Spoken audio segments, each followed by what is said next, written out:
Voyez-vous, il y a des visions que Dieu vous donne. Celles-là sont pour les yeux de l'esprit. Il y a des visions que vous pouvez créer par les yeux de votre âme. Et puis, il y a des visions pour les choses qui existent déjà. Les yeux physiques s'arrêtent à cette limite. Utilisez les yeux de votre âme pour créer ces visions. Et lorsque vous les créez, vous êtes alors prêt à utiliser votre réma.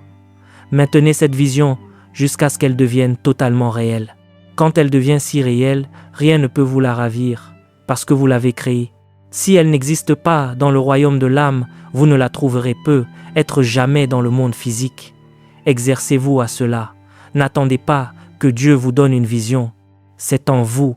Ce n'est ni au nord, ni à l'est, ni au sud, ni à l'ouest. C'est au-dedans de vous. Si vous ne le faites pas sortir de vous, cela ne sortira pas. C'est en vous. Je vous l'ai déjà dit. Jésus a demandé, « Bon, qui est censé payer les impôts? Ne nous troublons-ils pas pour rien ?» Les disciples ont répondu, « Oui, Seigneur. » Il a dit, « Eh bien, pour ne pas les offenser, jette ton hameçon dans l'eau, et le premier poisson que tu attraperas, tire-le. Prends une pièce de monnaie dans sa bouche. Pas dans son ventre, mais dans sa bouche. La pièce sera dans sa bouche. Prends-la et paie pour nous deux. » L'argent était dans la bouche des poissons. Qu'a dit Jésus à ses disciples? « Je vous ferai pêcheurs d'hommes. » Avez-vous compris que c'était dans la bouche du poisson? J'approfondirai ce sujet en détail une autre fois. Dans le livre du Deutéronome, au chapitre 8 et verset 18, l'Écriture nous enseigne quelque chose. Regardez cela rapidement. Deutéronome chapitre 8, verset numéro 18. « Souviens-toi de l'Éternel ton Dieu, car c'est lui qui te donne de la force pour acquérir des richesses, afin de confirmer, comme il le fait aujourd'hui, son alliance qu'il a jurée à tes pères. C'est Dieu qui vous donne la puissance d'acquérir de la richesse. » Vous êtes-vous déjà retrouvé dans une situation où vous aviez besoin d'argent pour accomplir des projets, mais l'argent manquait et vous vous demandiez « Dieu, que dois-je faire ?» Écoutez, si jamais vous vous trouvez à ce point et que vous vous dites « Si seulement j'avais de l'argent, si seulement j'avais ceci », plus vous pensez ainsi, plus vous coulez. C'est exactement comme Pierre marchant sur l'eau. Il voit les vagues et commence à couler. Et qu'a fait le maître? Le récit dit que le maître le saisit immédiatement. Qu'a-t-il dit? Il a dit « Pourquoi as-tu douté ?» Il n'a pas dit « Oh, l'eau sur laquelle tu marchais était trop molle. » Il a dit « Pourquoi as-tu douté ?» Jésus connaissait la raison pour laquelle cet homme s'enfonçait. Il a dit « Pourquoi as-tu douté ?» La raison pour laquelle il coulait, c'est qu'il regardait les vagues. Il regardait les vagues. Son attention était fixée sur les vagues. Jésus l'avait appelé, mais il a oublié qui l'avait appelé. Alors il a commencé à couler. La Bible dit que Jésus le saisit immédiatement et lui dit « Pourquoi as-tu douté ?» Lorsque vous doutez, vous commencez à couler et vous pensez que cela vient de la situation. Non, vous ne coulez pas à cause de la situation. Vous ne coulez pas à cause des circonstances. Vous ne coulez pas à cause de ce que vous traversez. Vous ne coulez pas à cause de ce qui se passe ici ou là. C'est à cause de ce que vous regardez. Ainsi, vous doutez et vous enfoncez. Vous faiblissez et vous enfoncez. Jésus l'a saisi. Alors, pourquoi as-tu douté? Écoutez et écoutez attentivement. Nous sommes issus d'une lignée de faiseurs de miracles. Et entendez-moi bien, Dieu n'accomplit aucun miracle aujourd'hui. Ne vous y trompez pas, il ne le fait pas. Jésus n'accomplit aucun miracle aujourd'hui. Ne vous abusez pas, il ne le fait pas. Jésus est assis. Oui, messieurs, il ne travaille pas, il est assis, attendant que ses ennemis soient faits son marchepied. Il attend. C'est ce que dit la Bible. Il est assis et il attend. Il n'accomplit pas de miracle. Vous devez comprendre la différence avec notre communication générale lors des réunions publiques où se trouvent des pécheurs et des enfants spirituels. Là, nous disons que Dieu va faire telle ou telle chose, comme Dieu va vous guérir aujourd'hui, ou Dieu va faire ceci. Mais le fait-il vraiment? C'est une vérité générale, une vérité inférieure, comme les moindres lumières.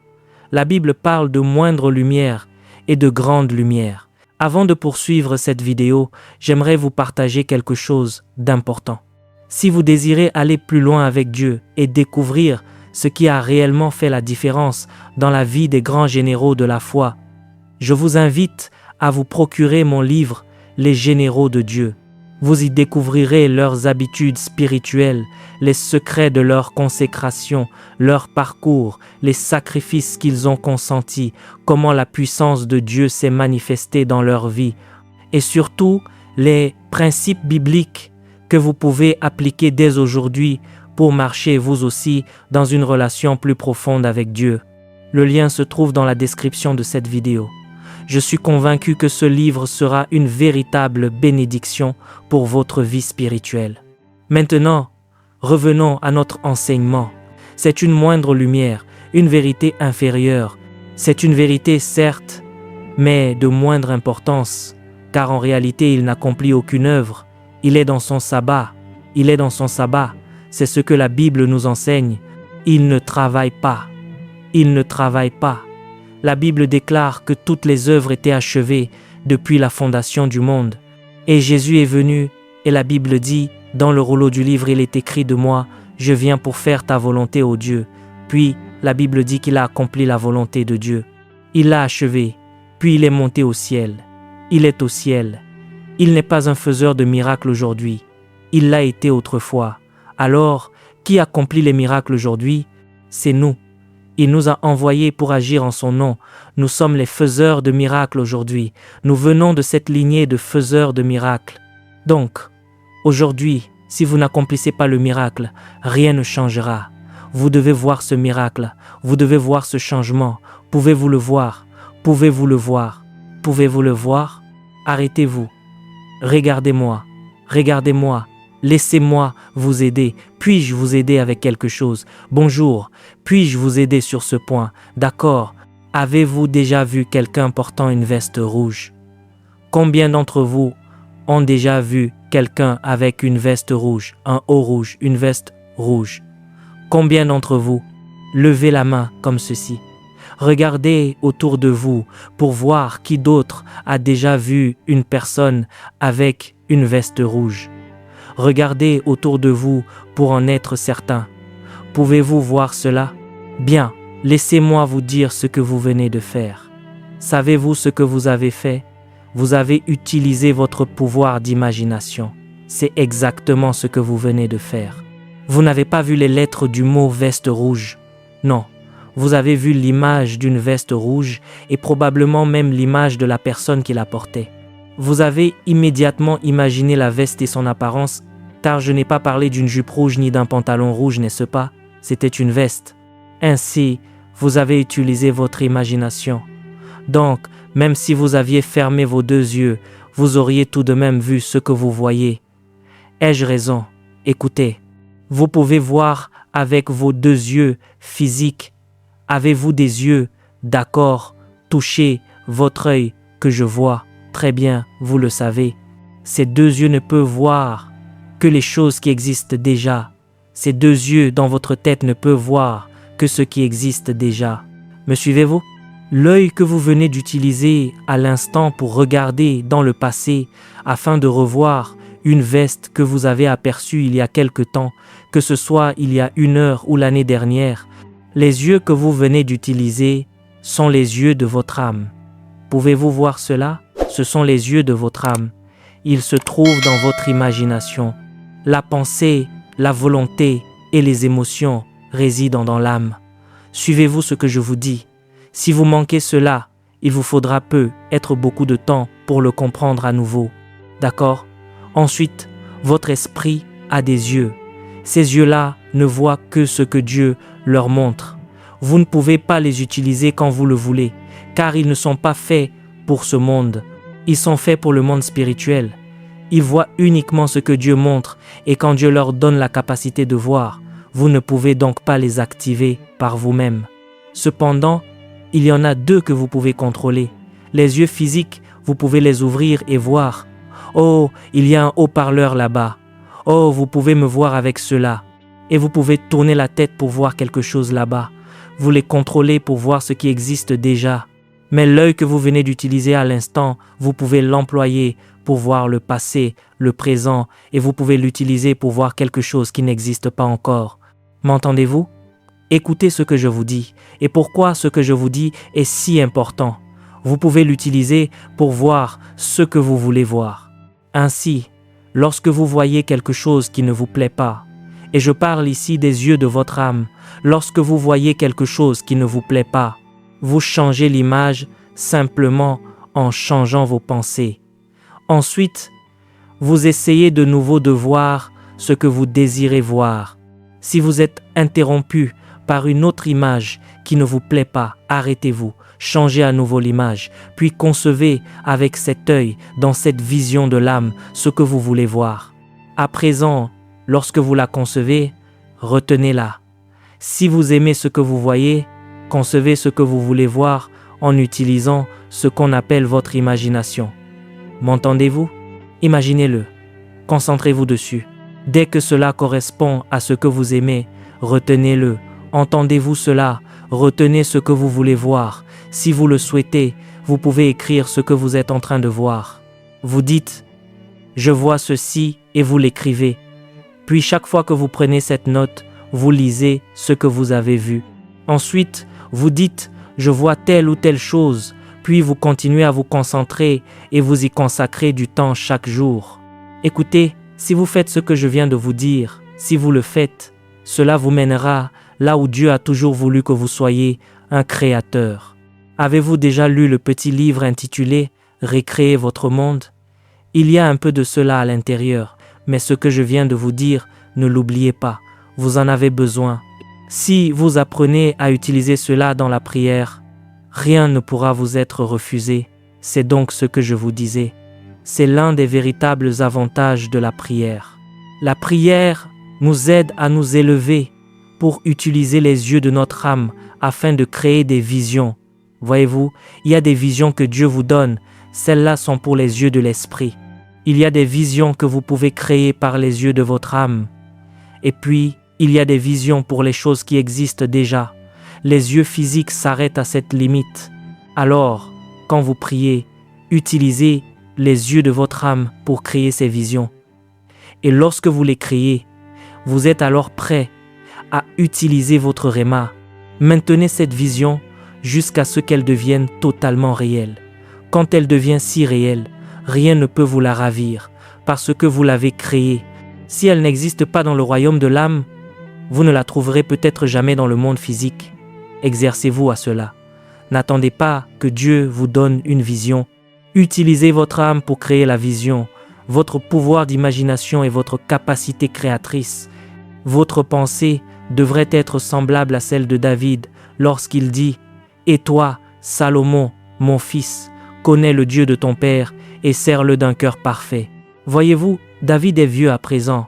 David a conduit son fils au trône. Il a fait de Salomon le roi à sa place. Maintenant, il lui adresse ses dernières paroles avant de mourir. « Et toi, ô Salomon mon fils, connais le Dieu de ton père, sers-le d'un cœur parfait et d'un esprit de bonne volonté. Que cela demeure en vous, un cœur parfait et un esprit de bonne volonté. Écrivez-le, ne l'oubliez jamais. Un cœur parfait et un esprit de bonne volonté. C'est ce que Dieu demande. Un cœur parfait et un esprit de bonne volonté. Vous devez posséder les deux, un cœur parfait et un esprit de bonne volonté. Oh, alléluia, car l'Éternel sonde tous les cœurs et comprend toutes les intentions des pensées. Écoutez, il connaît les imaginations de vos pensées. Si vous le cherchez, il se laissera trouver par vous, mais si vous l'abandonnez, il vous rejetera pour toujours. Il parle à son fils, ce sont des paroles fortes. Puis il continue à lui expliquer, et vous pouvez lire tout cela dans le chapitre suivant. Lisez l'intégralité des chapitres 28 et 29. Il continue en lui racontant comment il avait mis de côté tant de ressources en or pour la construction de la maison de Dieu. Salomon a reçu la capacité d'avoir des ressources. Il a reçu la puissance d'avoir des ressources. D'où David tenait-il cela? N'oubliez pas ses débuts. Vous vous souvenez, un jeune garçon, un jeune berger qui n'avait rien. Mais Dieu l'a béni jusqu'à ce qu'il possède énormément. Alors maintenant il donne à son fils une grande richesse. Et Salomon monte sur le trône et multiplie cette richesse. Il a multiplié la richesse. Il était si puissant. La sagesse sans argent n'est pas bonne. C'est ce que la Bible nous dit. Elle dit que la sagesse sans argent n'est pas bonne. Un homme avec un message puissant, un message important, mais sans les ressources, ce n'est pas bon. Ce n'est pas bon. Ce n'est pas bon. Je dis aux gens, vous savez, le Seigneur m'a donné un message important, un très important message, mais il m'a aussi donné les ressources pour accomplir la vision. C'est ce qu'il a fait et il m'a donné un esprit qui ne connaît pas la peur. C'est très important. Un esprit qui résiste au doute. Oui, c'est important. Quand il s'agit d'argent, je suis comme un enfant. Je suis comme un enfant. Je ne réfléchis pas à combien cela représente, ni d'où cela va venir. Je n'ai pas ce genre de pensée, parce que c'est ainsi que j'étais quand j'ai commencé. J'étais un enfant quand j'ai commencé. Je ne savais pas que j'avais besoin d'argent. Alors, je faisais ce que j'avais à faire. Je ne savais pas que j'avais besoin d'argent. Je ne savais pas que cela coûtait si cher. Mais cela arrivait. Chaque fois que j'en avais besoin, cela venait. En grandissant, j'ai refusé d'être un homme face à l'argent. J'ai voulu rester un enfant vice. Vice de lui, car j'ai découvert que les enfants n'ont pas de problème avec l'argent. Les hommes ont des problèmes avec l'argent, mais les enfants non. Je reste un enfant face à l'argent. Si vous ne pensez pas dans cette dimension, l'argent vous gardera en esclavage. Vous constaterez que vous voulez faire quelque chose, vous commencez à calculer, et quand il s'agit de Dieu, vous ne savez plus quoi faire, vous réfléchissez à la somme que vous allez lui donner. Quoi? Non, non. Pensez comme un enfant. Pensez que c'est toujours là. Pensez que c'est toujours disponible. Pensez que c'est en abondance. Pensez ainsi, car c'est la vérité. Amen. Vous voyez, parce que c'est vrai, Pasteur Grace, est-ce que cela vous arrive parfois de vouloir penser autrement? Bien sûr. Les pensées essayent de m'assaillir, et quand elles tentent de venir, je dis « Non, non, non, non, je ne veux pas être comme ça. Je ne serai jamais comme ça. » Je ne veux pas penser de cette façon. Je refuse d'accueillir ces pensées. Amen. C'est une chose simple à faire. Vous changez votre état d'esprit. Ne les laissez pas entrer. Écoutez, ce que je vous dis est important. C'est réel. Et c'est cela le chemin. C'est le chemin. C'est le chemin de la foi. Oui, monsieur, c'est le chemin. Sinon, vous découvrirez que ce que vous disiez que Jésus a fait pour vous, vous travaillez si dur pour le rendre réel. Je dis aux gens que votre travail, votre entreprise, vous est donné comme une responsabilité, un moyen, un canal pour bénir le monde. Ne le voyez pas comme votre source, sinon cela vous détruira. Vous voyez, cela devient votre valeur. Cela devient votre force motrice. Et cela déterminera votre direction. Alors quand il y a une meilleure offre, vous changez. Et si les choses commencent à bouger, vous allez vers une autre offre. Vous pourriez donc changer 5 fois en 2 ans. Pourquoi? Parce qu'il y avait une meilleure offre. Et puis, pendant que vous y étiez, peut-être que des choses se sont passées et qu'il y a eu un ralentissement et vous avez dû quitter. Vous voyez, c'est comme ça. Et c'est comme ça que vous savez que vous êtes un enfant de Dieu. Regardez ce qui vous arrive. Dites, je pense différemment. Pensez-y encore, dites, je pense différemment. Je pense différemment. Pensez différemment. Essayez ce que je partage avec vous. Essayez peut-être juste 5 mois, même 4, même 3. Essayez simplement, moins de 3 mois, cela pourrait ne pas tenir. C'est à dire que cela pourrait ne pas rester ancré en vous. Je veux quelque chose qui reste avec vous. Vous serez étonné. Vous découvrirez que vous êtes maintenant comme en train de nager. Votre tête est au-dessus de l'eau et vous nagez vraiment maintenant. Mais si vous continuez de l'autre manière, vous êtes dans l'eau et vous luttez pour respirer. Mais faites ce que je vous dis. Gardez la tête au-dessus de l'eau, restez à flot et vous avancerez ainsi. L'argent, la puissance des ressources. Alors, nous passons au point suivant, la puissance de la foi. La foi par sens. Josué chapitre 14, verset numéro 6. Très rapidement. Josué chapitre 14, verset numéro 6. Je vais lire quelques versets. Prêt? Les fils de Juda s'approchèrent de Josué à Gilgal, et Caleb, fils de Jephouné, le Kénizien, lui dit: Tu sais ce que l'Éternel a déclaré à Moïse, homme de Dieu, au sujet de moi et au sujet de toi, à Kadès Barnéa. Vous vous en souvenez? Vous souvenez-vous de l'histoire? Vous souvenez-vous de ce à quoi il fait référence? D'accord. J'étais âgé de 40 ans lorsque Moïse, serviteur de l'Éternel, m'envoya de Kadès Barnéa pour explorer le pays, et je lui fis un rapport avec droiture, comme cela était dans mon cœur. Vous voyez, il n'essayait pas d'inventer, il a dit comme c'était dans mon cœur. C'est ainsi que je l'ai vu, et c'est ainsi que je l'ai déclaré. Mes frères qui étaient montés avec moi découragèrent le peuple, mais moi je suivis pleinement la voie de l'Éternel, mon Dieu. Oh, alléluia! J'aime le verset suivant. Et ce jour-là, Moïse jura en disant: Le pays que ton pied a foulé sera ton héritage, et celui de tes enfants à perpétuité, parce que tu as suivi pleinement la voie de l'Éternel, mon Dieu. Et maintenant, voici, l'Éternel m'a fait vivre, comme il a dit, ces 45 années. Alors, quel âge a-t-il maintenant? 85 ans. Depuis que l'Éternel a parlé ainsi à Moïse, alors qu'Israël marchait dans le désert, et maintenant voici, je suis aujourd'hui âgé de 85 ans. Waouh, waouh, waouh. Je suis encore vigoureux aujourd'hui, comme au jour où Moïse m'envoya. Il dit, j'ai 85 ans. Je suis aussi fort aujourd'hui que j'étais quand j'avais 40 ans. Ce que j'étais alors, ce que je suis maintenant, pour la guerre, pour sortir et pour entrer. Il dit, je suis édifié, mais il est écrit pour la guerre, pour sortir et pour entrer. Regardez le suivant, j'aime ça. Donne-moi donc cette montagne.